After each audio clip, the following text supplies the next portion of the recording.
Το Spetses Classic Yacht Regatta 2017 ανέβασε ψηλά τον πύχη.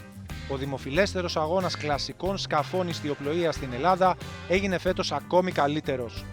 Μια ξεχωριστή εμπειρία έζησαν οι λάτρεις του αθλητισμού και της θάλασσας το τετραήμερο 22 με 25 Ιουνίου στις Spetses, όπου διεξήχθη ο Διεθνής Αγώνας Κλασικών και Παραδοσιακών Σκαφών Spetses Classic Yacht Regatta 2017. Η διοργάνωση, που αποτελεί πλέον θεσμό για την ελληνική ιστιοπλοεία και έναν από τους σημαντικότερους αγώνες στη Μεσόγειο, προσέλκυσε περισσότερες από 75 συμμετοχές σκαφών, εκλεκτές παρουσίες και πλήθος θεατών. Μια πολύ σημαντική διοργάνωση με μεγάλη προσέλευση από σκάφη από το εξωτερικό, παρουσία Ολυμπιονικών, παρουσία ανθρώπων που έχουν συνδράμει και έχουν αλλάξει την ιστορία του ελληνικού αθλητισμού και παράλληλα μαζί με την οικογένεια των καϊκιών, τους ανθρώπους όλους αυτούς που έχουν διατηρήσει την παράδοση ζωντανή και όλους τους λάτρεις της ιστιοπλοείας σε μία συνάντηση, έναν αγώνα που πραγματικά ήταν μία γιορτή του ελληνικού αθλητισμού.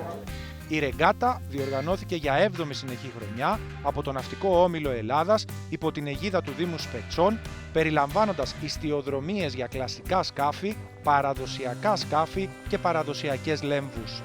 Οι θεατές είχαν την ευκαιρία να θαυμάσουν σπάνια σκαριά από την Ελλάδα και το εξωτερικό, αλλά και να απολαύσουν υψηλού επίπεδου αγώνες ιστιοπλοείας. Κάθε χρόνο και πιο πολύ ζέστη, πιο πολύ ήλιος, πιο πολλά σκάφη, πιο ωραία ιστιοπλοεία. Περάσαμε καταπληκτικά.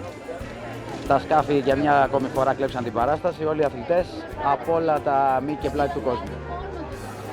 Τιμή μας που βρισκόμαστε εδώ πέρα να συμμετέχουμε με αυτά τα ξύλινα σκαριά. Είναι φανταστική εμπειρία, το χαιρόμαστε, το διασκεδάζουμε και κάθε χρόνο θα βρισκόμαστε εδώ πέρα.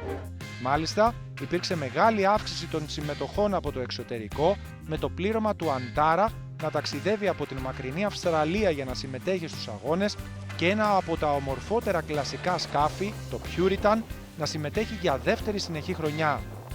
Με φόντο το γραφικό νησί του Αργοσαρονικού, ο ιδιαίτερος αυτός αγώνας εξύμνησε τις αξίες της ευγενούς άμυλας, του εφαγωνίζεστε και του υγιού συναγωνισμού.